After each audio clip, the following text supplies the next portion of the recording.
Today's podcast is brought to you by Audible.com. Get a free audiobook download and a 30-day free trial at www.audibletrial.com/WiseGuyRadio. Over 180,000 titles to choose from for your iPhone, Android, Kindle, or MP3 player.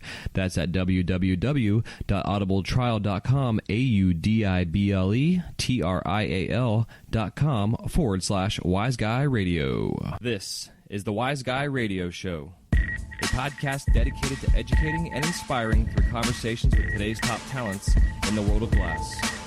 We will be dissecting their journeys in hopes to deliver actionable content that you, the artist, can start implementing now, helping you grow not only as a creative spirit, but also a successful artistic entrepreneur. With a little organization, relationship building, and your artistic ability, you can obtain greatness. Climb aboard, whether an artist, retail owner, or enthusiast. We have a ton of fun in store for you. Welcome to the Wise Guy Radio Show. Hey, what's happening, everybody? Welcome to the Wise Guy Radio Show, episode number 30. Holy shit, can you guys believe it? Already 30 episodes. I cannot believe it. Just thinking back to episode 1. Now we are here in 30. It's pretty awesome. And to celebrate this episode 30, timing-wise, I have brought on a guest that is going to blow your mind and scare the shit out of you, whether you're a glass artist, a shop owner, or a connoisseur of the glass itself. We get into pretty deep discussion on cannabis laws, the 4 states that are now recreationally legal. They all have their own laws, which we get into, but also really the pace and the movement of this country in general in the laws of cannabis and the association of the glass pipe and the stigma that it's had forever and ever and ever. We do get into some pretty heavy details. Like, I don't want to even really bring up a lot of what we're talking about because it's going to be redundant, and I want to kind of leave it for the interview and for the show. Luke, who is our guest, he's a cannabis lawyer out in Oregon. He's a friend of the industry, of the pipe industry in a sense. Like this, just kind of, I don't know, I really honestly don't even really know where to go with this intro, so I'm trying to like just get it out of here, out of my head. He is a friend of the community. He is a friend of and an advocate for all of us. He recommends so many different things. And as you will hear at the beginning of this introduction that he gives, this show does not contain any legal advice at all from a lawyer stance per se. It mainly comes from someone who is involved in this industry, who is involved as a lawyer in this industry, and it comes from his perspective on the way and the place and the attitude and the direction that our country and the world in general is going towards. It's really, like I said, it's either going to scare the shit out of you and wake you up and make you realize that you're being too loosey-goosey with the way that you treat your business as a pipe maker. But it also may, which I hope by doing this show, is going to light a fire under your ass, whoever's listening to this, to get involved in the cannabis industry, the representation that the pipe community in general needs in lobbying, in the government. You know, there's so many different areas that we cover. I mean, it's crazy. And as right now, as you guys can hear my intro, I'm kind of all over the place. So let me just do this. Let's just say this. Listen to the show from start to finish. After the show is over, if you guys have any questions at all, feel free to contact Luke himself. He gives you all of his information. If you click on the link or on the actual the little gimmick on iTunes or Stitcher that has all the information about the show, the write-up that I have, there's going to be links to his website, his personal phone number, his office phone number, email, the whole 9 yards, and also my information as well, so you can contact either one of us. And also, if you guys have not yet subscribed to the WiseGuyRadio.com newsletter, I recommend that you do so, because on Monday or Tuesday next week, when our next newsletter comes out, I will have several pieces of information that will be available for you to copy and print. As you guys will hear, it comes up in this interview, we talk about it. That is going to be beneficial for you. My whole perspective, as my passion for all you guys out there, whether you're a collector, connoisseur, shop owner, pipe maker, glass artist, whatever, anybody that's involved in the cannabis community, I love all you guys, because we are all at the forefront and have been, those that have been in this for a long time, of a war, which was only called a war because our government likes to call things, war on drugs, war on terrorism, war on homeless, blah, blah, blah. I mean, it's all horseshit. But in all reality, we've all been out there on the front lines. And by me doing the show and representing the glass community, I really feel that this is going to lead areas of legalization and just representation of the glass community. You know, my show is dedicated to the glass artist, whether you're a soft glass maker and working in the furnaces, whether you're a lamp worker, stained glass, whatever. You know, my show is dedicated to the glass artist, period.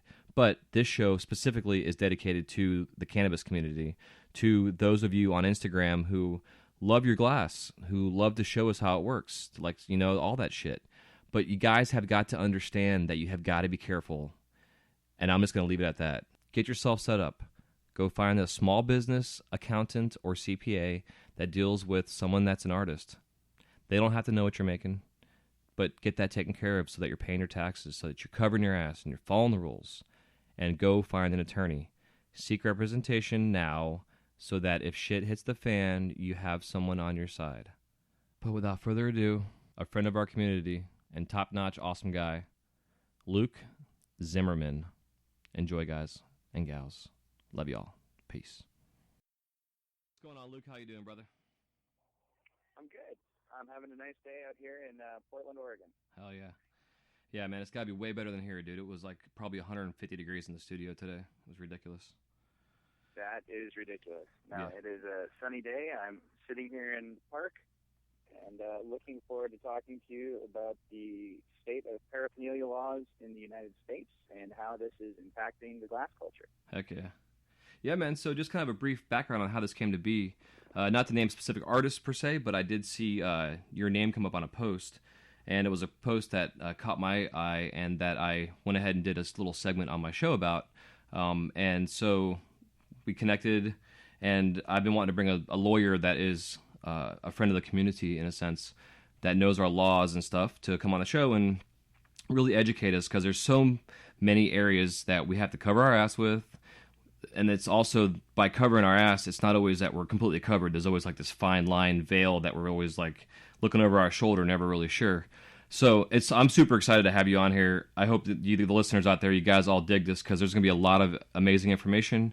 And if this works out, we might do like a bi-monthly segment on the show as well, just as things come up to date, because there's so many different areas to talk about, bro. I mean, like we've been talking already, it's crazy. Yeah. Like where do we even start, you know? It's a really exciting time to be practicing law, especially with the cannabis industry, and just looking at how laws are changing so quickly that I know I have to revisit a lot of information, because stuff can change in a week. Yeah, it's like computers. Even what we're seeing in California right now, I mean, there's a good chance in the next few months here that the whole cannabis culture and cannabis laws for medical use of cannabis in California are going to be rewritten. Huh. So that's going to be a complete game changer also for the industry. But I want to start out by saying everything that I'm going to tell you, this is not binding legal advice. This is my interpretation of how some of these laws are written.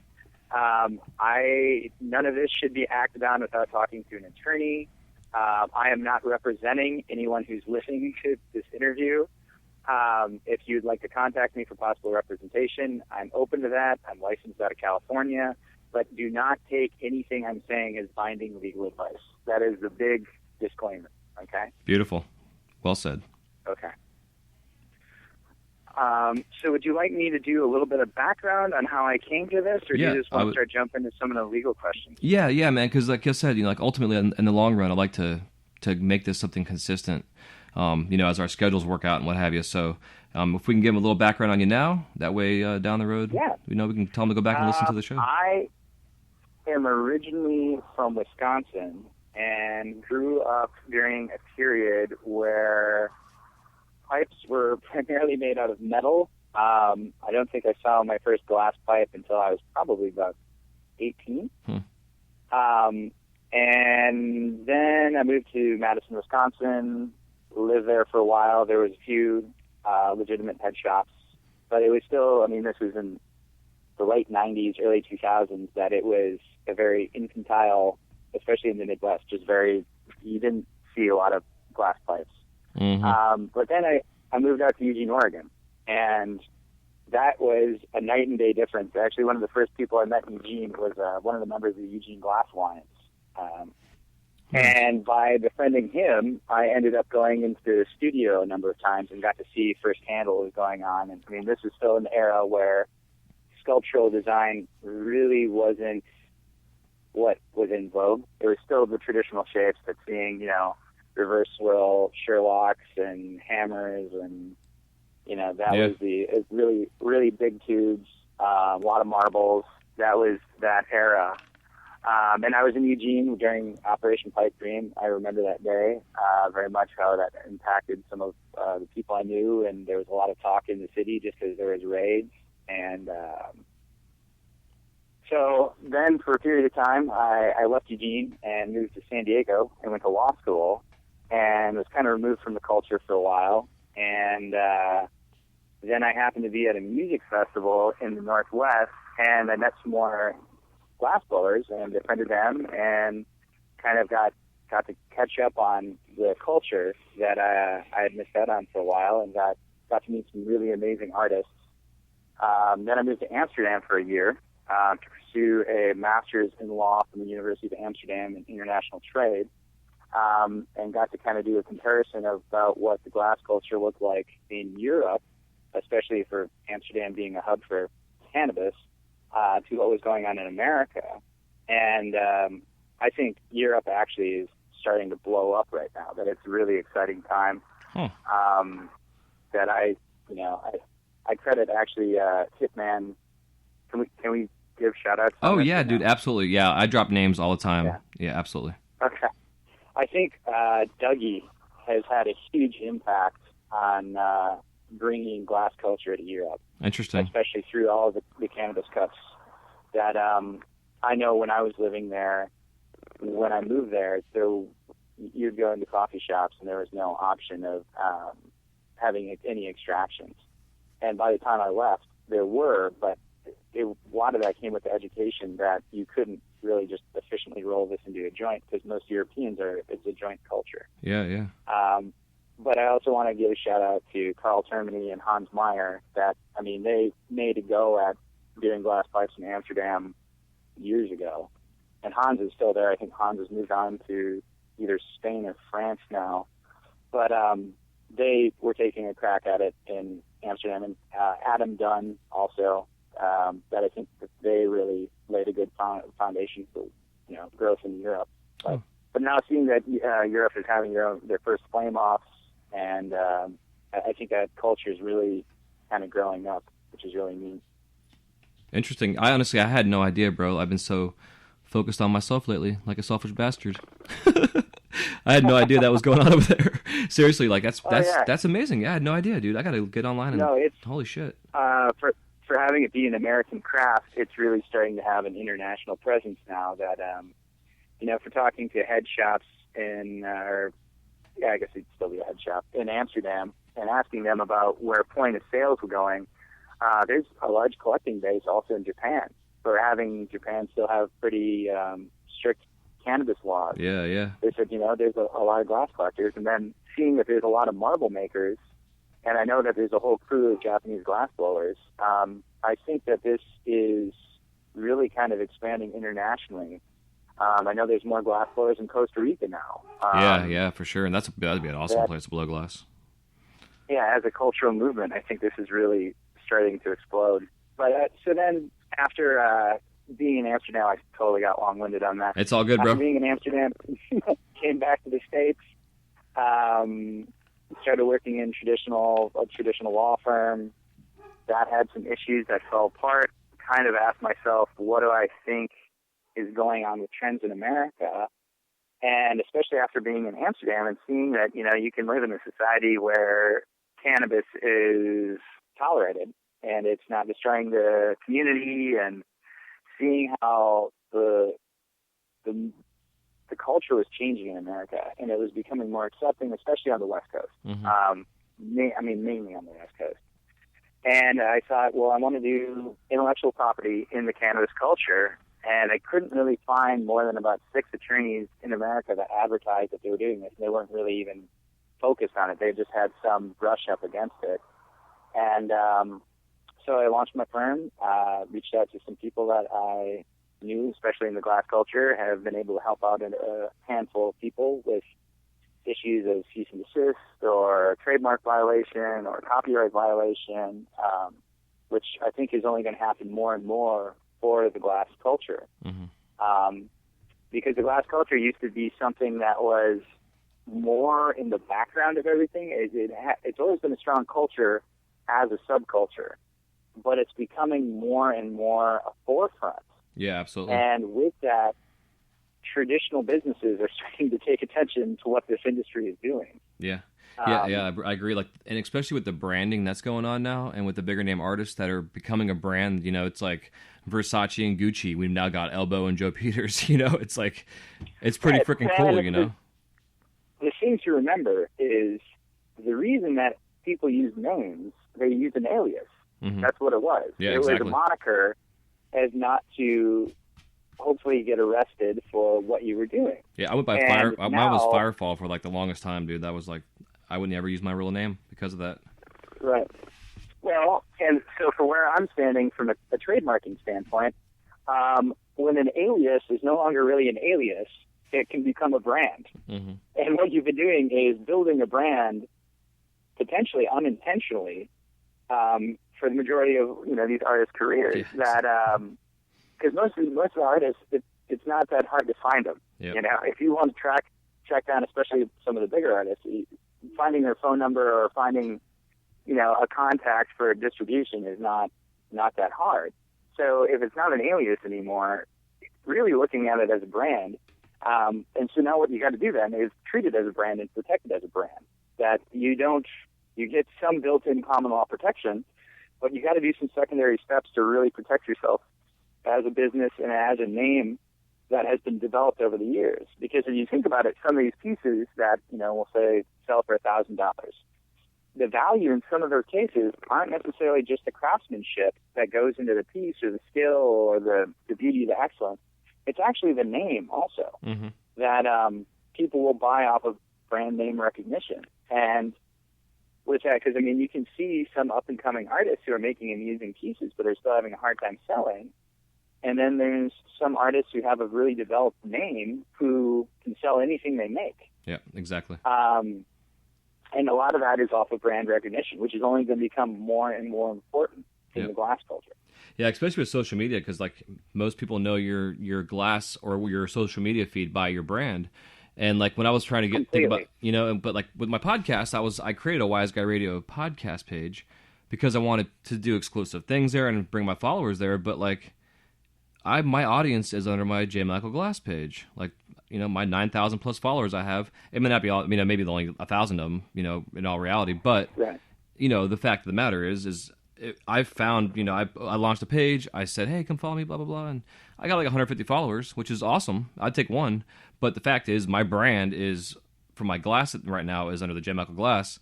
But my item that I've created, my trademark for me personally, I feel my owls that I've coined the Wise Guy brand name, that's now my brand. Right. So I'm like an artist with a brand in a sense, and it's like it's a whole different weird thing because like I'm an artist. As an artist, I make chandeliers. I do other things as well where when I make them and sell them, it's really good money.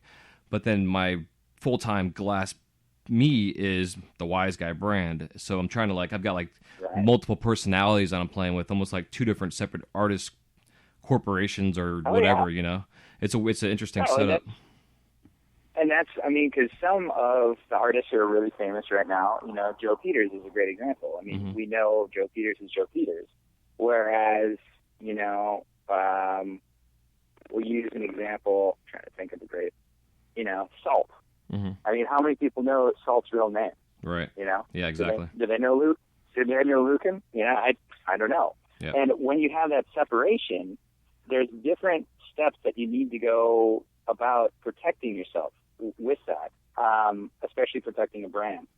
And I have seen some areas where there are more and more rooms for trademark infringement going on just between artists and names, let alone the underlying issue of trademark infringement from the glass culture pulling on popular culture, or we'll say non-glass culture, and seeing trademark infringement happen there. Yeah, and that's my concern. There's got to be an awareness of that. Yeah, I agree. So I think especially Instagram is a big one. A lot of the hashtags, a lot of the ways that, developed businesses will police their brands or their companies is they just search hashtags that relate to their company. And if you're making a piece of glass that is intentionally or unintentionally capitalizing on one of these established businesses, I've seen some cease and desist letters that will be a problem for you, especially if you're making if you have a creative line of glass that you're making that is essentially recreating something that already exists for another company, you're inevitably going to have a problem. Yeah, it's huge. Absolutely. So, like, for instance, I work at Disney, and I'm not employed by Disney, even though I receive their benefits, but I'm employed by the Rebus brothers. They were a third-party operating participant.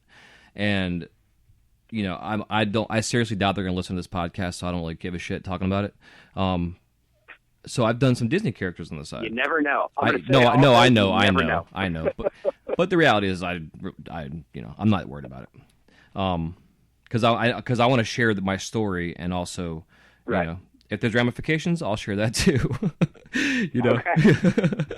But I've created Disney stuff, and up until I went seasonal there, my Instagram account was private. The only way you can see it was, and I have, it's hard to say Disney probably has Earl Nightingale or some bullshit name for a fucking, Instagram page that they go on and look around for pipes in their brands. But I would post something up that was something functional of their brand, and then the next day immediately I would pull it down. I just wanted to say, hey, look what I made, and then pull it off. Right. But I wouldn't do any hashtags that were Disney, nothing that represented anything near that, whatsoever. Not even like the character name. Oh yeah. But then I see I want to bring, I don't want to say a name of an artist, but like the Kool-Aid Man that was going on for a while, that's an obvious trademark violation as a mass-produced piece that's now coming out of China, or was, I don't know if it still is or not, but that's like, it's an awesome idea, it's a great functional piece, but it's a fine line. And that's, if you can make one of those that's beautiful and you want to make it for yourself, that's not really as much of a problem. Mm-hmm. If you're going to make them and start selling these as this is your bread and butter line of what I'm producing, you have a serious problem. Okay. You are, actively engaging in trademark infringement for a financial gain, because the underlying idea is you didn't create that concept. Right, you're exactly. replicating that concept in a new medium. Now, with that, you're pulling off of somebody else's hard work, and that blatantly is infringement. Mm-hmm. Granted, we're kind of mincing words here on trademark infringement and copyright infringement. Right. But yeah, you are taking someone else's intellectual property and capitalizing it for commercial gain, which you will, especially for an established business, you will find problems down the road with that. So what about character work that's like, say, Ghost, for instance? He does a lot of character work, but his are all zombified and ripped apart and, and what have you. With that, because I know there's like that certain percentage, if it's changed just a certain percentage, they can't do anything necessarily. They may still be able to, but, I would argue, especially if you're getting into fair use, parody, any of these things, right now, you got to remember the glass culture, especially if you're just talking about pipes, isn't going to necessarily get the same protection you would get if you were doing a painting. It's not perceived in the same way. Copyright law for artistic expressions protect artistic works, so sculpture, painting, music, movies.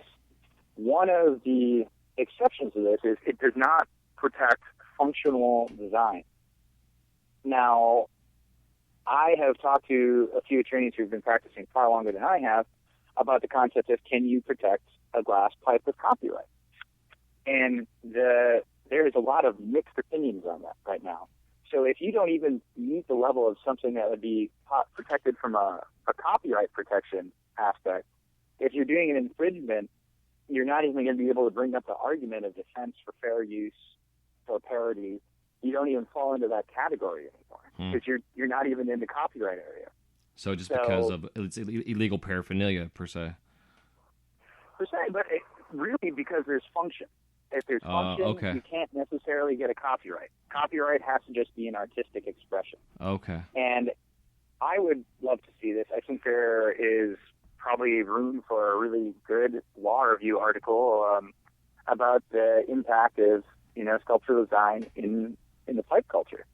And is that protectable? Because there is a whole process for trying to separate design and function from artistic expression, but I don't know of anyone who's really gone to bat for that yet. Interesting. And try to register a pipe with, the federal government as in the form of a copyright. I don't know of that yet. Huh. Okay. So that anybody listening, if you have a piece that is incredibly beautiful, heavily weighted on the sculptural side in a very, very artistically done manner, and you want to take a crack at that would be something I would have to discuss with you. Interesting. So even if you made a frickin' teapot, for instance, that looked teapot, you're probably not going to get, that's a sculpture, right, arguably, but you're probably not going to get that copyrighted because it's the function of a teapot. Because it functions, right. Now, you can get into it's not a cut and dry matter because if there's enough artistic expression on the teapot, you might be able to get the design or artistic expression protected, but you're not going to get the function of a teapot being a teapot protected. Okay, because like Disney, for instance, right? Part of my business, I follow them as their marketing. They got every freaking thing right now frozen from, the movie.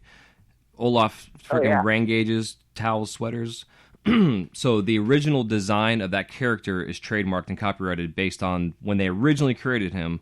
Everything therefore after that's created and merchandise, is that more than on the trademark side of things because it's a trademark character of, the terms are, they're kind of, they seem like they want to bleed together sometimes, but then it's like you got to keep them completely separate because they're separate things.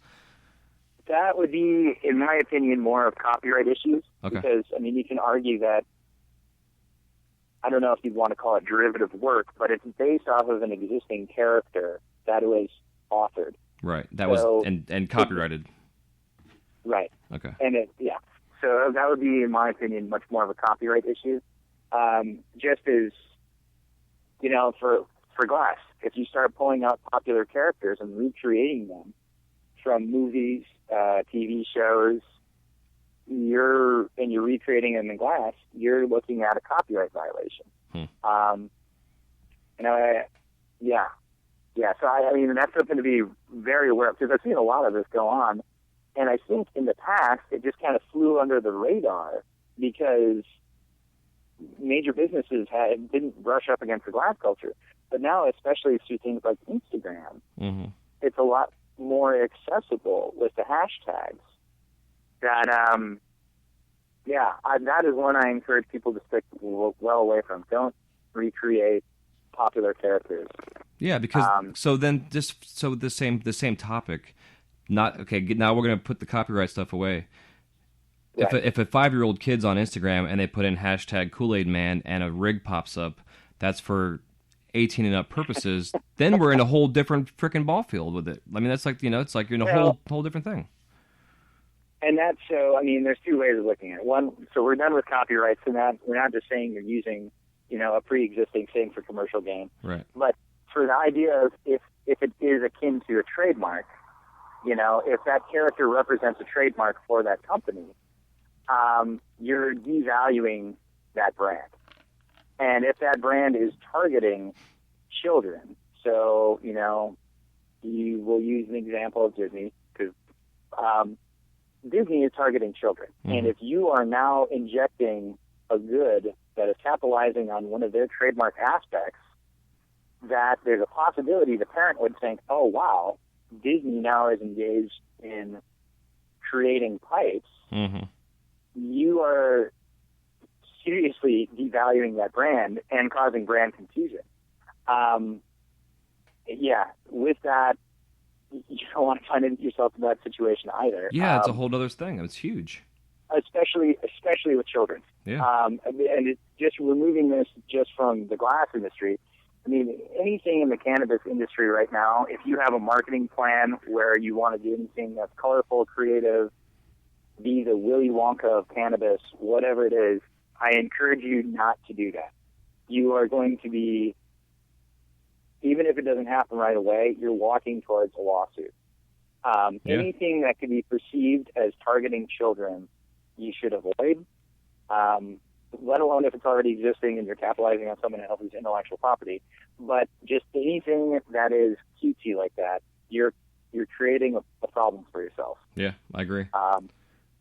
Yeah. Yeah, because look at the tobacco industry. I mean, they were nailed. All their, you don't see any characters, billboards, anything anymore. 100% across the board. And that could for us, it could be terrible. It'd be ramifications for that. It's taking a big step back that we don't need right now. Yeah. I mean, depending on how old you are and you're listening to this, maybe you remember Joe Camel. Oh yeah.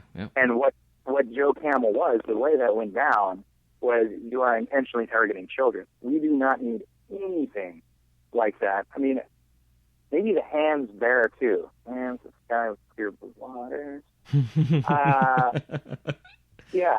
I don't know if the bear is represented either. That anything that's cartoony or kitschy, that is going to happen in the cannabis industry. Yeah. I mean, there's already issues with that for advertising, and we'll get to that in a little bit because there's some interesting stuff on the state laws for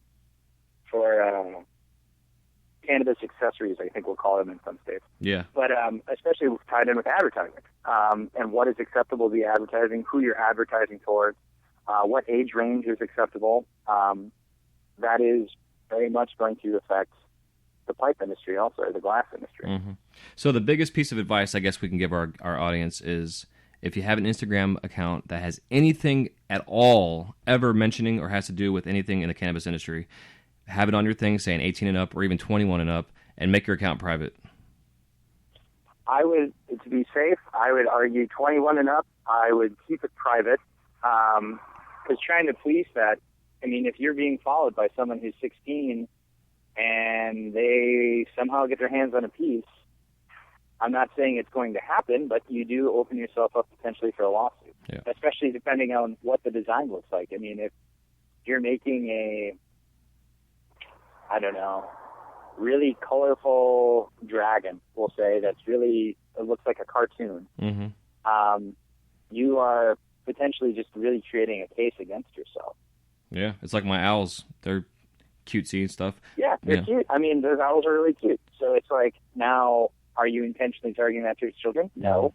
But if you've got a concerned parent who found that in their kid's hands, and especially depending on the state you're in, that's even more problems. But if you're creating identifiable characters like that, you really got to be concerned about where that is in relationship to children. Yeah, interesting, because I know, like, I've taken pieces that I had an issue with, like my owls, for instance, and I saved it by ripping open the bottom and then making it big enough to fit a little tea light candle, and then I sell them at craft shows. These little owls that are like night lights, but looks exactly like my water. It's the same. It's my water pipe, which just serves a different function.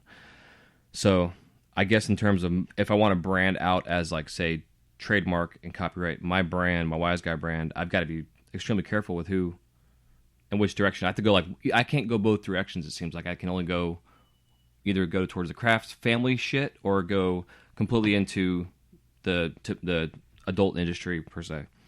Yeah, well, I mean, as long as there's a few different ways to approach that. It's not as easy. You're in Florida. There's already some restrictions on how you'd approach that just at a state level. Mm-hmm. I think, if you wanted to pursue a trademark for creating smoking goods for tobacco use, so long as in good faith you're making these goods, that is your intended purpose of how they're supposed to be used, arguably you could pursue a trademark. Okay. Yep. And I think, that actually dovetails pretty well into talking to you about, you'd ask me a question, is it illegal to ship pipes through the mail across state lines? Yep. And I did, a little bit of research on this, to use the exact words. So we're looking at U.S. Code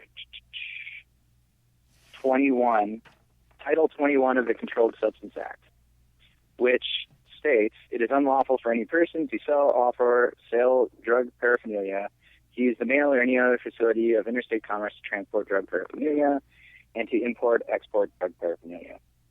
Now, right now, at a federal level, drug paraphernalia is defined as broadly under Section D, but pretty much anything that is used to introduce marijuana, cocaine, hashish, hash oil, PCP, methamphetamine, and amphetamines into the human body through things such as pipes, hash heads, glass, stone, plastic, ceramic pipes, pipes without screens. Now, if you are making products with that intended purpose, you are still engaged in the act of creating drug paraphernalia, if that is your intended purpose when you create that. If you are shipping that across state lines, that is still illegal under federal law. There is a grayer area when you start to define what drug paraphernalia actually is, where, I don't know if people are familiar with the obscenity laws, but the whole I know it when I see it kind of relates a little bit to paraphernalia also. There is a list of 8 factors that are used to determine if it constitutes drug paraphernalia. Not all of the criteria have to be met, but it's kind of on a case-by-case basis of, is it what we think it is? And that's why the first one is, what are the instructions for the good, oral or written, provided at the time the item is purchased? Number 2, descriptive materials accompanying the item which explain or depict its use. 3, advertising. 4, manner in which the item is displayed for sale. 5, whether the owner or anyone in control is a legitimate supplier of like-related items to the community or is a licensed distributor or dealer of tobacco products. 6, direct and circumstantial evidence of ratio of sale of items to total sale of the business. 7, existence of scope of legitimate use of the item in community. And 8, expert testimony concerning the use of the item. Now, depending on what you're making, I would be including in all your sales that this is a tobacco good. My intended use, if it's not just purely for sculptural and for beauty and appreciation of art, is there is a disclaimer that this is intended for tobacco use. I think that is one of the biggest things any producer of glassware should include, and especially in all sales, especially in all packages that would traverse state lines. Yeah, I agree. The thing that really is a standout, though, for the 8 factors that I just listed, there is exceptions to this, and exemptions, which are interesting because this really impacts where the state of the industry is today. Is the first one is any person who's authorized by a local, state, or federal law to manufacture, possess, or distribute such items. Number 2, any item in the normal lawful course of business is imported, exported, transported, or sold through the mail by any other means and traditionally intended for use with tobacco products, including a pipe, paper, or accessories. Now, that is how a lot of the industry has been able to survive to where it's at today. Of those 2 points that I made, the first one is probably the more interesting one because this is the one that's changing. Any person authorized by local, state, or federal law to manufacture, possess. Now, there's a separation here because there are 4 states that have amended their laws to allow goods that are made for cannabis consumption not to be identified as paraphernalia anymore. So there's a gray area here of would the federal government honor that? Because it's still federally illegal as the initial definition of drug paraphernalia that I put out, anything used to consume cannabis, cocaine, hash oil. But now you have states that are saying that you can do this. I think this is one of the reasons why you've seen a lot of glass blowers flock to Colorado. Which makes sense. I mean, that when you have a state that all of a sudden says that this is a legitimate industry now, and you feasibly could even, in some of those states, probably market your product directly next to a pile of cannabis. Now, if you're shipping those pieces across state lines, I think you have a serious problem, especially if you have any advertising that directly relates to cannabis, because you can't, in good faith, then argue, this is intended for tobacco use. Yeah, yeah, that's true. But this is a changing issue, and it's kind of an exciting time because there are certain states that I think you could probably live in as a glassblower, probably a little bit. Your chances of having confrontation or run-in or prosecution from law are probably less in Oregon, Colorado, Washington, and Alaska right now. Mm-hmm. Just because they've amended their laws. And what is unique is each one of these states has amended their laws in different ways to address the issue of what is considered paraphernalia and now what is considered a lawful good. Colorado, for example, and Amendment 64, Section G, marijuana accessories. Now anything that's used for storing, vaporizing, containing marijuana or ingesting, inhaling, or otherwise inducing marijuana to the body can be considered a marijuana accessory. It's not considered paraphernalia anymore. So long as you're producing that and keeping that in state, you're arguably, you're following state laws. You still might be in violation of federal laws, but you arguably wouldn't have an issue with local authorities. Great, yeah. That's always my concern is once you cross state lines, it becomes a federal deal. Right. So, yeah, and it's interesting.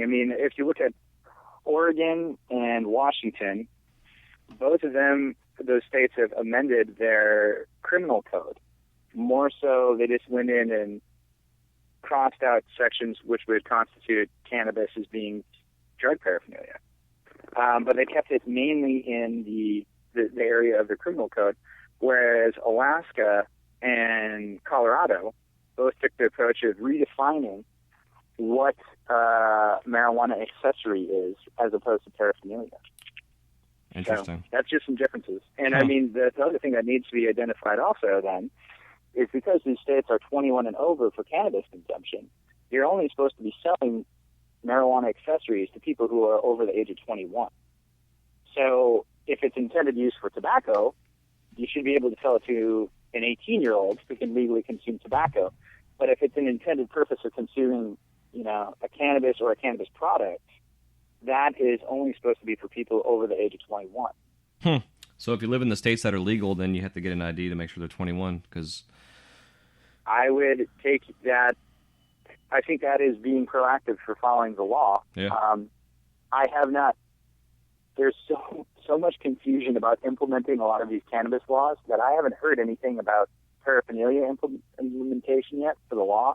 But I think that's on the horizon after this settles down a little bit. Just because I think it's a secondary issue just behind the actual possession of the plant or, a product derived from the plant. But I think it's on the horizon. I think this is going to get tested. I think it's something to be aware of.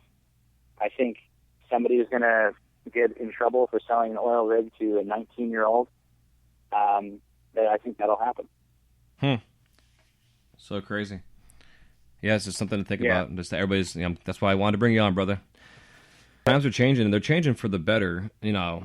Come the next presidential camp, the whole next presidential thing. Who knows what the hell's going to happen? Hopefully, it just gets better. But it's interesting to see where this all is. Right. Well, and this is a thing to consider too. So, like in Oregon, following at least with the bill. Oregon and Alaska are still working on their implementation yet.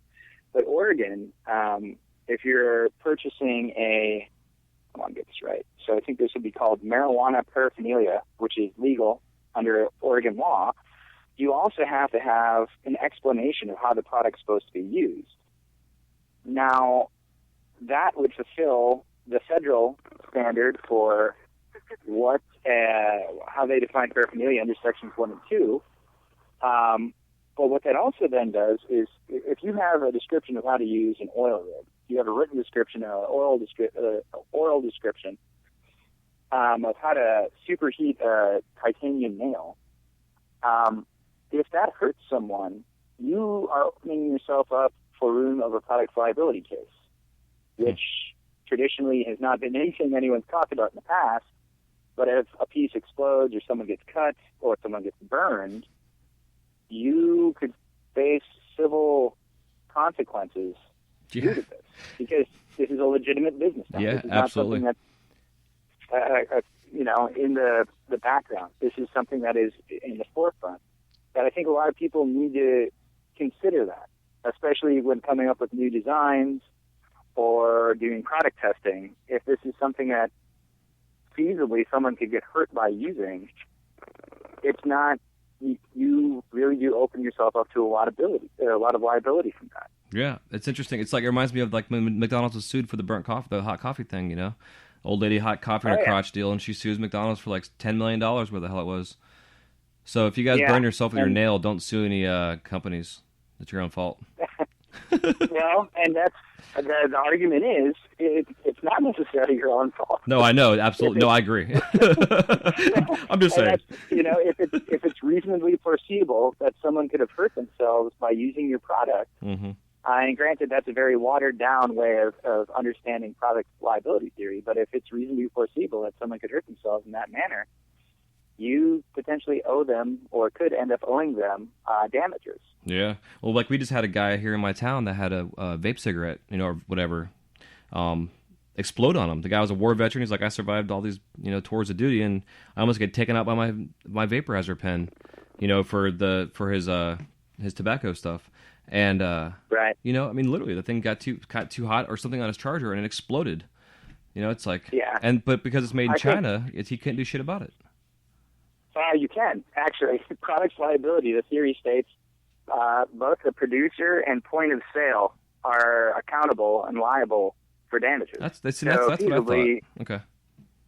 Feasibly, the vape store, or, he ordered it directly from China. That's a lot harder to try and argue, but if you bought it from a local retailer, you arguably have, potentially, a claim against that store.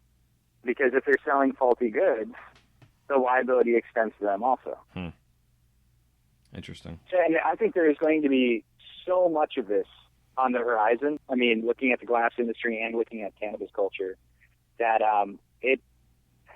for some of the conferences I've been to, for what we talk about as lawyers, looking at the future of what people will be dealing with, I think there's going to be a lot more business formation issues. There's going to be a lot more intellectual property issues.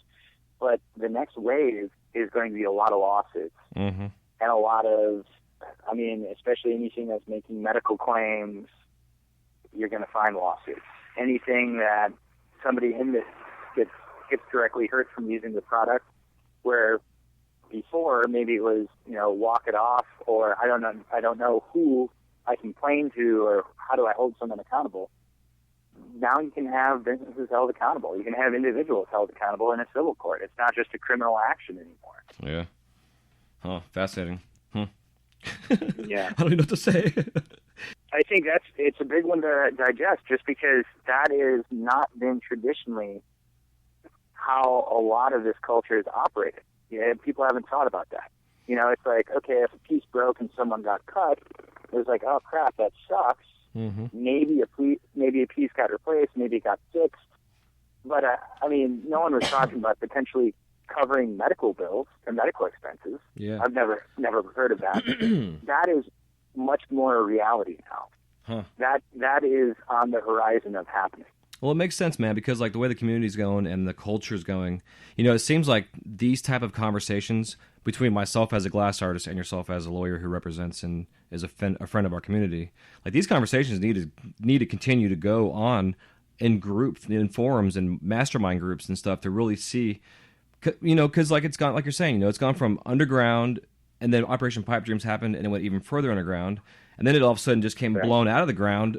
Where like we're talking about how like our aliases has become our brand names, to now with legalization in states, to now candies and chocolates and brownies and everything else that's being produced out there. Not even to mention the stuff that is being consumed by smoking it. And now we're dealing with liability issues and I mean, it's like when the cell phone came out, they didn't think about people probably texting and driving and killing people on the street. Oh, yeah. Now we got to deal with the same shit now with pipes, because it's such a forefront. That's why, like today's show, I was all about, y'all need to pay your damn taxes because this community is getting, viewed by the IRS because of how big it is, how the monetary value is going through the frickin' roof, and they see that this is a multi-gazillion dollar industry that is now wide the fuck open in the eyes of everybody. They know we're doing this. Does cover our ass now, not be stupid. Yeah, and I think, from talking to a lot of artists who've gone into glass blowing want to just be artists. Mm-hmm. And I respect that. But I think at this level, you need a good support team. I don't expect everyone to know how to do their taxes or how to file business taxes, just as I don't expect you to know how to file a trademark on your own. Mm-hmm. But there needs to be an understanding that you do need this assistance. I mean, and inevitably, especially at some point, being able to find insurance to back up your business. Yeah, absolutely. I agree. Because you're like any other product now, especially depending on the state you're in. There's obviously some states you're not like every other product yet, but that is, I think, the way this will go. And that's the trend that I'm seeing. And with that, you'll be treated no different than any other business. Yep, absolutely.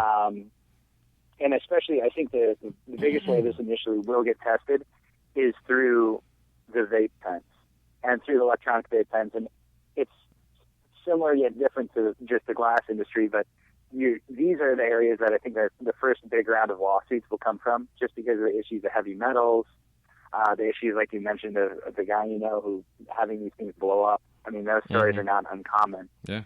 But that's only, now let's move that over and seeing someone get hurt from a hand torch, seeing someone get, a nail or a rig that gets heated too hot and kind of blows up or cracks. Those are going to happen also.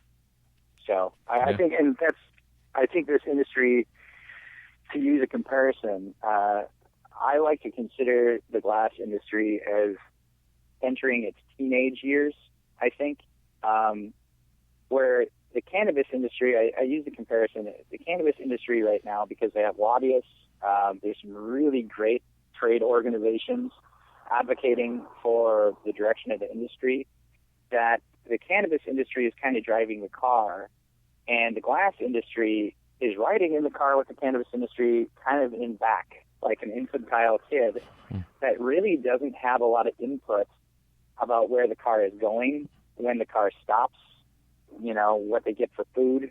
They just are kind of along for the ride right now, and they're benefiting from it because they get to go on the trip, but they don't have a lot of input on where it's going. Mm-hmm.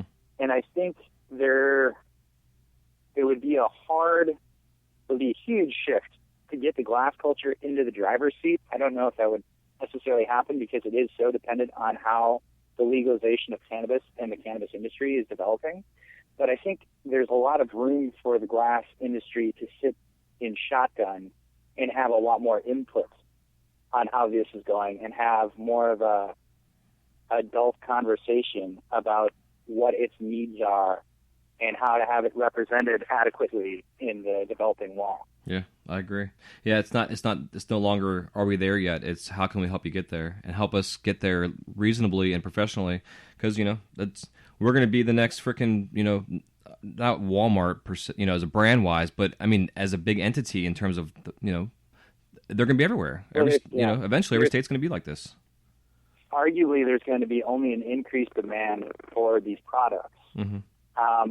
And I'll say, for having been at a number of the suit and tie kind of cannabis industry events, bringing up the glass culture, I don't see any of the faces that I know from the glass culture showing up at these events. Yeah. And there needs to be a voice. There needs to be representation there. And talking to a lot of the people who are really helping push or develop the cannabis culture in the cannabis industry, cannabis laws, cannabis lobbying, bringing up glass, they just kind of, it's not laughable, but they're just like, it's not even on my radar. Like, that's not what, I don't care about that. Like, that's a secondary aspect of it. Seeing that there's so many people whose livelihood they've invested into this, there needs to be more representation. Give me a heads up, bro. I'll be there. Let me know. All right. Well, the big one, I will say, if people want to get involved, the NCIA is something that would be really, really good for people to get involved in, especially people who like to be an advocate, people who like to have more of a dialogue. Oh, I'm having dog disobedience issues behind me in the dog park. All right. But yeah, I think there needs to be a lot more of this from the glass culture. And I think with that, if the glass culture steps up to that challenge, the likelihood of making this more palatable, where you have gallery events and there is more perception of it being an art form, there's a lot more room for that. Yeah, I agree. That because it will be perceived as more of a mature industry. Yeah, exactly. And I think that's happening. I mean, it's to a certain extent it's happening either way, but it would be on its own terms. And that, I think, is immensely important for any industry. Yeah, when they define their parameters. Yeah. So. Yeah, it's. I think it's. There's like a generation of us that are still.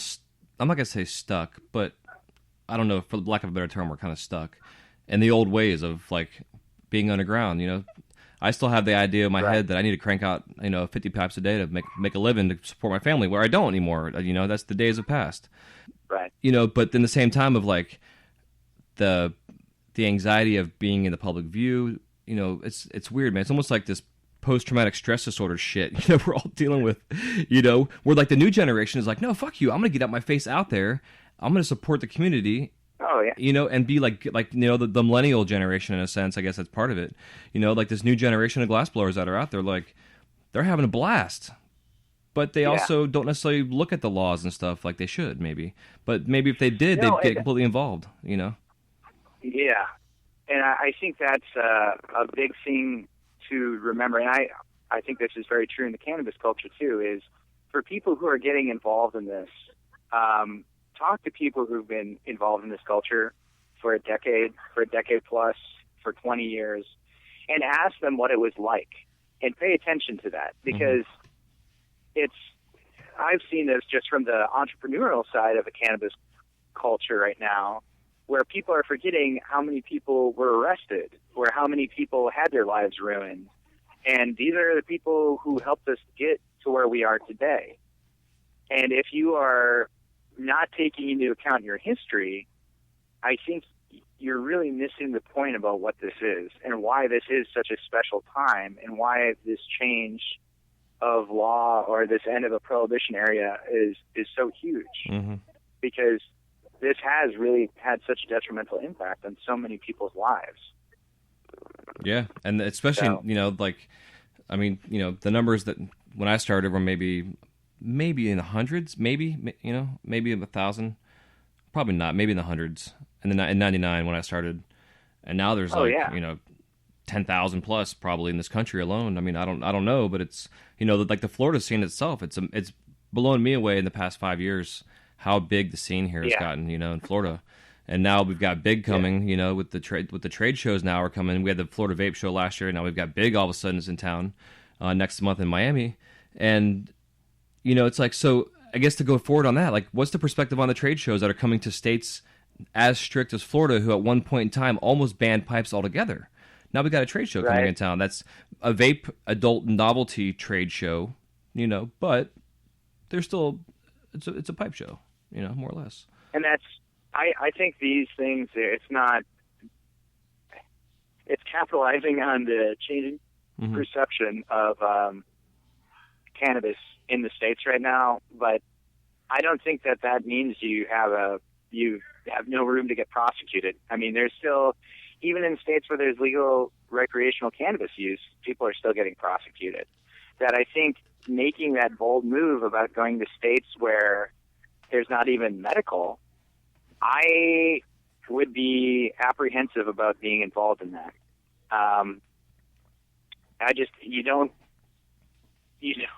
There's not much of outside of this is all intended for tobacco use, which hopefully all of it is if it's being sold in those states. Otherwise, it would be drug paraphernalia.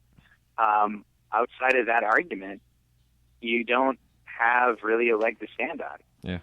And with that, I mean, taking that away, that's illegal. You are breaking the law. Mm-hmm.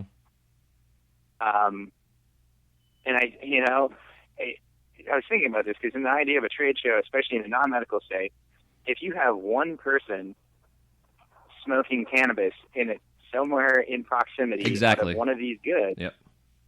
Now there's a presumption, I would argue, that everything in that venue is actually drug paraphernalia. Yep. Because if I was a prosecuting attorney. Absolutely, bro. That was the one thing I thought of. It's precarious to host those because unless you really can account for tobacco, there is not much. I mean, that's a very thin argument, in my opinion, for rationalizing why these sales are occurring.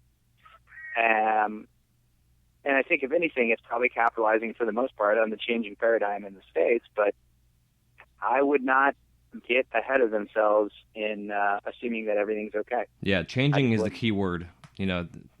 It's crazy because like when we in Pinellas County alone, like the congressman that tried passing the laws statewide to ban pipes, he's locally here from Pinellas County. He's actually a Pinellas County representative, and that the whole shit in Florida all started here in my county with one of our local shops. Whose guy's got a franchise of like 5 shops now, and this guy, representative guy, former crackhead, turns his life around and now is like completely against everything and has one bad deal and then goes crazy in Pinellas County. We have an ordinance passed, which became now we have the Florida Smoke Shop Association, and which is a lot of them got together.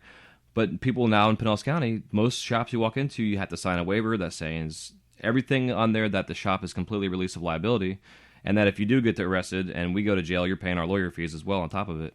But it's this whole reasonable intention thing, which they found was unconstitutional because I ran a smoke shop for 3 years, and it was like, all right, so if some guy with dreadlocks walks in my store and just wants to buy incense, should I just assume right away when he walks in my store that he's in here to buy a pipe for illegal intentions? Like, it was completely bullshit. But that's the whole moniker here in Florida. It's this reasonably known bullshit. Profile your customers about what I can sell you. Yeah, exactly.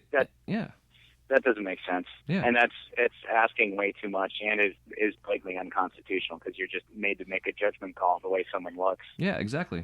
Completely. No, but I respect that. I remember when that was going on with Florida and how there were some people who just were choosing not to ship any product to Florida anymore. And I respect that they got together as an organization. And this is kind of what I was saying for, the comparison with the car ride is getting together and having that voice, that collective voice about this is what our industry is. Mm-hmm. And this is how we're going to sustain and, be able to carry on doing what we're doing. So as much as I think that it's a huge liability, I do respect that organization was made. Mm-hmm. I think that was really, there needs to be more of that.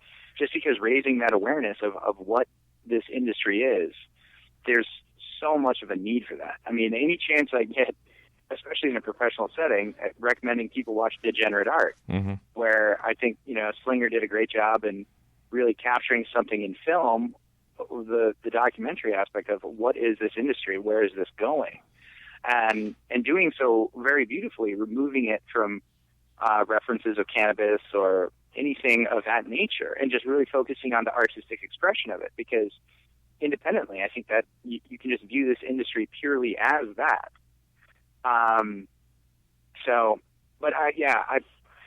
The trade shows in states that are not at a point where they've integrated some form of medical or recreational, I would have some contact with a criminal defense attorney if you needed it before you went and presented at their shows. Mm-hmm. That is the very loose. I mean, does that mean that the sky is falling?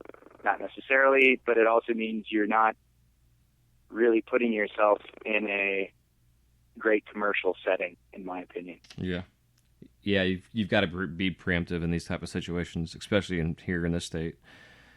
It's interesting. So, with the Florida Vape Show, they came and went. Nothing happened. I didn't go to it because of the same exact reason, because I wanted to let these guys go through the process of going through a show, see what happens. I'm just not going to be involved in it. I'm going to watch it from from afar. Yeah. And I think it's in some places the paradigm has already shifted where it's some of these trade shows have been going on for a few years. That I know there's one in Wisconsin. But I think as a lawyer, that just would, if a client came to me and said, this is my opportunity to present or market my product, I would have a number of requests that were pretty strict for them to present at one of those events. So cool. Yeah, man, I hear you. That's good to know. So I guess, but you got to remember too, lawyers by nature, we generally tell you the worst is going to happen. I mean, that is how we handle the situation. We have to think about the worst case scenario. Yeah, I do the same thing, bro. Like that's how I've survived for so long. I feel is because I've been overly paranoid in certain situations that because I didn't get into a certain situation that went down where people got in trouble. And it's right. I don't know if it's a street smarts thing or what or how I was raised, but it's always been. My dad always said expect the unexpected, so I've always just kind of looked at it from that perspective as cover my ass at all means. Well, yeah, I think, and the easiest way to do that is just don't break the law. Yeah. If you're not breaking the law, then even if you do end up in a court situation, feasibly, this shouldn't go bad. If you are breaking the law and you're choosing to market yourself in an audience public forum, you're just asking to get arrested. Mm-hmm. And that's and I have seen this a number of times in the cannabis industry is people want to still break the law, and understanding that there's a federal disconnect with all of this. So presumptively, if you already are having contact with the federal government, even if you're following state law, you still very well might have a problem. We probably will have a problem. But follow your state laws. Just follow your state laws. I won't even say to the best of your ability because that's like, oh, well, maybe there's some way you can right. not follow it. No, just follow your state laws, point blank. Follow your state laws. And just be aware of your surroundings, Look into your local ordinances. Look into, the idea of some of these shops having gas and gas tanks running in a residential area. In some cases, that's enough that if you had a point of contact with the police, you're operating explosive gases in a residential area. Some places, you're not zoned for that. So, yeah. Well, like I know my house. Go on. I'm sorry. No. This is just me going on a rant of potential ways that you're finding yourself in that contact with the police that is going to end poorly in ways that people just overlook. And are like, oh, well, I think this is going to work, or I'm cavalier, like there's going to be no problem. Mm-hmm. This is how you can find yourself in a really problematic situation. Yeah, man. Like I've worked out of my house probably 75% of my career. I've either been in my house or in a studio in the back. And lately, when I got married here, and my wife and I got a house here, and where we're at in Dunedin here, it's an artsy fartsy town, super cute little place. There's breweries everywhere. We can walk in, the city, the whole 9 yards. Awesome place. But I've got a school within a stone's throw of my house, and there's signs right down the street of this apartment complex that is known for some bad shit going down sometimes. That says that drug activity from here to that school is illegal. And when I'm out here, when I was in my garage, making my orders, and the police helicopters flying around the neighborhood looking for somebody, I would shut my shop down. I would get so damn paranoid just because knowing where I'm at, for one.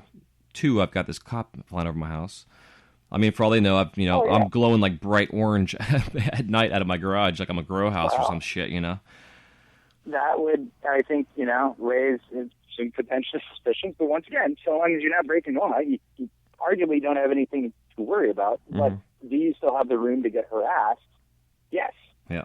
And do you have the room to find yourself in a situation where you're now trying to explain what you're doing, even though you're following the law? Yes. And that can be both time-consuming, could potentially end up going against you. And, so I think, especially in residential zones, that's something to really take into consideration. I wouldn't recommend that, just especially in the possibility of if anything is faulty. The room for something catastrophic going on there's a lot of room for that. Mm-hmm. So yeah, I agree. Yeah, that's a good little side note there, man. I appreciate you sharing that. Well, and the other one I think, especially to think of as a fallout from that, if that scenario did play out, and that's one of the ways that the media hears about, we'll say major media really hears about the glass culture is due to an explosion. And all of a sudden they're able to draw a parallel between that and, say, a BHO extraction explosion. Mm-hmm.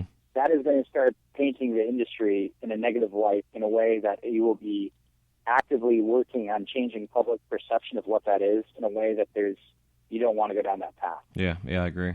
Well, we've had that happen a couple times here in my state, in Florida here, on the news. Right. Kids blow up their freaking kitchen because they're in there doing their thing. Oh, man. When I was living in San Diego, when I left San Diego, a week before I moved, one of the neighboring apartment complexes, I heard a boom, went outside, saw some smoke, went over, passed the police officers, and they said, well, it was, a drug lab. And I said, okay, well, was this methamphetamine based? Because I know that there's a lot of toxic chemicals that go along with it. And they said, oh, no, it wasn't that one. So it was this BHO extraction. And the cop kind of looked at me, and I'm like, oh, I heard that there was one over by SeaWorld a few years ago. But it was. And to see the amount of damage that was done to that apartment, it was, that's not a joke. This is a very serious issue, let alone, we're thinking about glass shops where if your tanks, if somebody doesn't know what they're doing or is using shoddy equipment, there's a lot of room for that to go bad. Yeah, I agree. I think, the safety first mentality and, try to find a shop that is in a commercial zone or something where, just be as safe as possible. So. Yeah, it's good thinking. So I guess all in said, then, there needs to be some sort of organization, union, something that needs to start to become formed of some sort as an overall representation. Now, do you think it should be representing the glass artists specifically, or should it be a community, cannabis community, or just, how could the focus be? In the interest of how that would go right now, essentially there's two groups that come to mind. One, I think there's room that if someone out there wanted to make a managerial agency for managing glass artists, that would be great. Mm-hmm. I think there's room for that. I think, especially artists who do not want to be overly involved in the business side of things, there is a room for an agency for that. I think somebody should step up and do it. I actually have one or two people in mind. I hope they do it if they're listening to this. But I think it needs to happen. And then two, I think there does need to be a guild or a trade union aspect of this, because even addressing the issues that we were just talking about with safety, if you could have a standard of excellence kind of written up by a trade union of this is what we expect or this is what we recommend for, operating safely in the parameters, because there's plenty of people who are picking up glass blowing right now who are not getting proper mentorship. The way that it was used to be done was purely from a trade mentor-apprentice relationship. Mm-hmm. And if you're just going to pick this up and say, oh, I can figure this out by watching some YouTube videos, there's a lot of room to hurt people. Yeah. And create more liability. That I think if you proactively, as an industry, created a trade union that laid out parameters of what was expected of people involved in this trade, that would be a really good indicator of a maturing of the overall industry. Yeah. And then from there, that can dovetail into lobbying. Anytime that a state is discussing amending their laws for cannabis use, one of the things they always discuss is, paraphernalia, that having somebody who can advocate and reach out to whoever is lobbying in the state to say, listen, we want consideration too. Here's what we want for our industry. Here's what we need to have adequate representation for our industry. Opposed to just having, laws changed and then basically figure out what happened to your industry because we weren't taken into consideration. So I think a union would allow to have that voice. Yeah, I agree. And I think, I know a lot of people who are involved in this, they just want to be artists or maybe they just want to be businessmen, but it's growing to be something bigger than just that. And there needs to be some sort of leadership with that. I'm not saying there's one person who needs to undertake that mantle, but there needs to be a dialogue, at least a forum where people can come together and, say this is what we expect as a baseline from the industry. Yeah, absolutely. That, yeah, I think there's a lot of room for that. I hope somebody, I if that went on, I would be interested in helping partake in that. But yeah, man. Well, it was just kind of on the same note. So, and I'm saying this now because if anybody's listening to this, one of my past guests, him and I, after the show, we discussed going to like the Champs and the Age and the big trade shows and holding not a convention, but like keynote speaker type things with a panel to ask questions. Yeah. Because there has to be some, like you're saying, like that's why, I mean, what got me started with this podcast was seeing Degenerate Art and then seeing Instagram and the reaction from that film. The movie itself, dude, I mean, it re-sparked this whole new thing in me that I never really knew was there. And as a child, I've always wanted to get into law and what have you, and I've always been very political, but I've also been very artistic and I got in the glass, but I've also been very compassionate in the community that we're in. I love, I mean, 100%. So my goal with this show is to help teach and spread the word, make safety a number thing, and help find some kind of cohesive, across-the-board standard that we all live by, rules we can all follow and hold up to. Now, you're going to have some people who are like, yeah, fuck you, I'm not following rules, I'm doing my own thing, which is fine, I'm all about that. But in the overall scheme of things, as the laws change, this has to happen. I mean, for us to grow as an industry and be looked at, like you're saying, as a mature adult business that in 10 years from now, the money that's going to be coming out of this industry is going to be like nobody's ever seen before if it continues to grow. And the only way that's going to happen is if people grow the fuck up, we start getting together, have these mastermind groups and talks, and get this shit going. But do it at the conventions where all the artists are already there. No. Everybody's already, the smoke shops are there and everything. I think you hit it. I think the conventions are a great place to not just have a flame off, but start to have an educational component to it. Yeah. That I think organizational, educational, call it what you want. There is a demand for that. Mm-hmm. I think an immense demand, and I think it would just benefit the culture as a whole, the industry as a whole. I think, and it just kind of brings it out of the shadows. It makes it more legitimate. Let alone if there could be like a national guild. I mean, I understand that this is asking a lot, and if anything, this would take a bit to set up. But and we're starting. I'll say this: I just joined the National Cannabis Bar Association. Awesome. That it's the first ever bar association for attorneys who are focused on practicing cannabis law and law for the cannabis industry. That we're emerging like that, and I mean, we're, I would say, a pretty developed industry as lawyers go, but we're having a new branch of this formed. That I think there is a lot of room for the glass culture to have something like this formed too. Yeah, it needs to happen. Absolutely. And I mean, I know there's growers associations that are coming together to form growers unions. Yeah. That bud tenders unions. I think the glass culture needs some semblance of this. Yeah. So absolutely, I agree, man. Well, as we continue to further talk on this discussion, I'm a go-getter and a doer, and I'm all about putting myself out there. Like I used to do the Hemp Fest here in town. Like I was all about, not protesting, but just in a way where people would see what the hell was going on, and I had an opinion out there.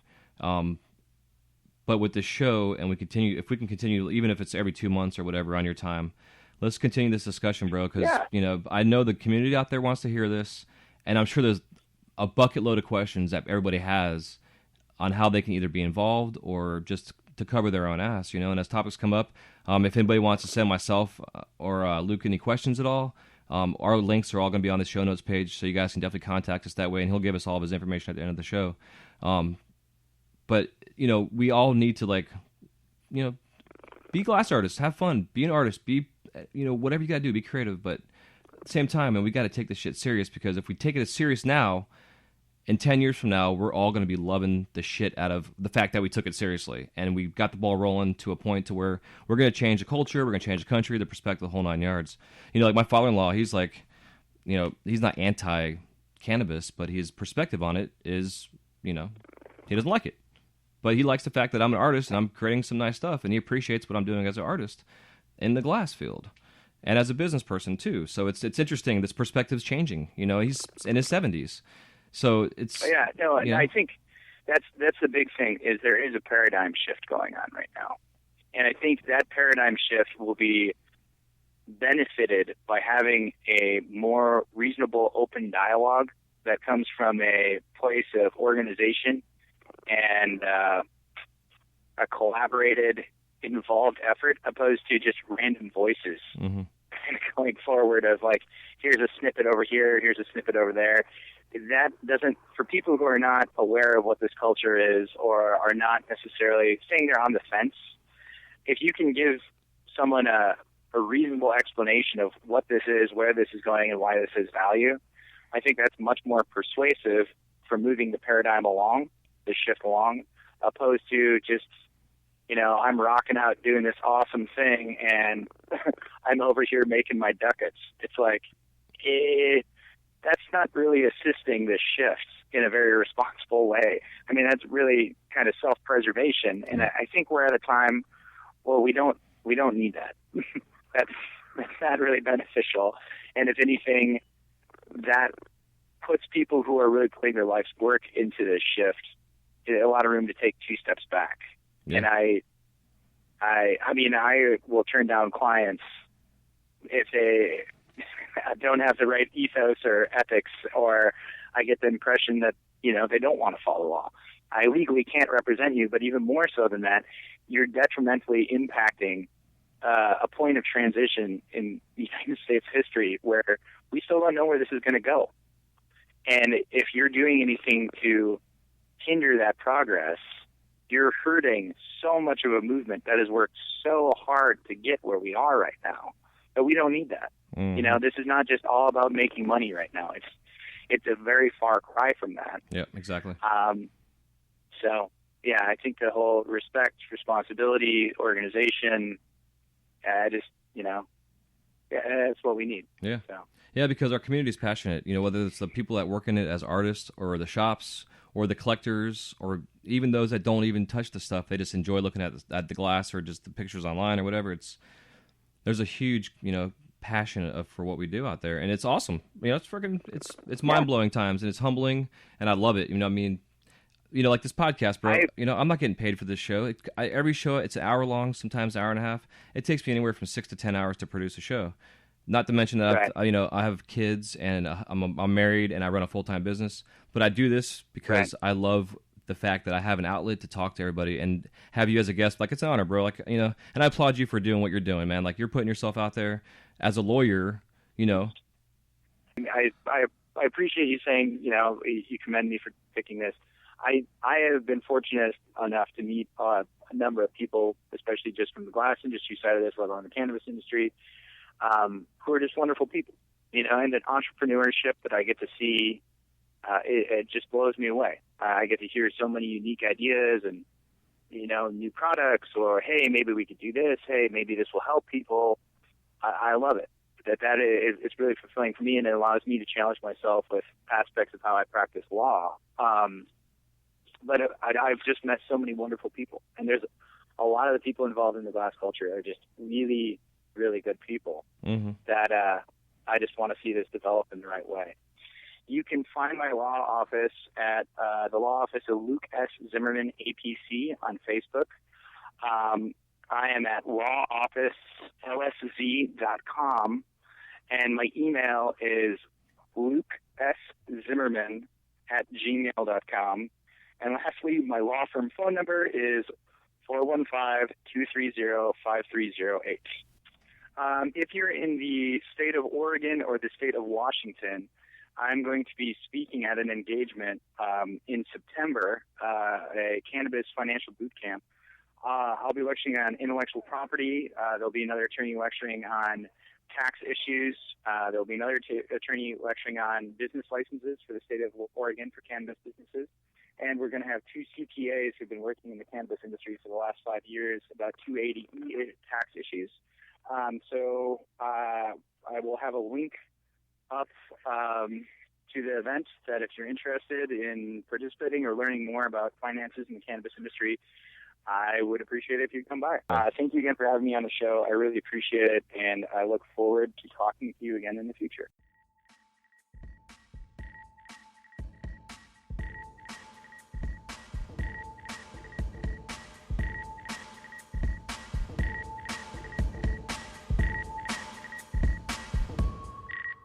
Thank you guys so much for listening to this episode of the Wise Guy Radio Show. If you have any questions, comments, or remarks, please leave them in the show notes page area where it says comments. We'll see you soon. Have a wise night.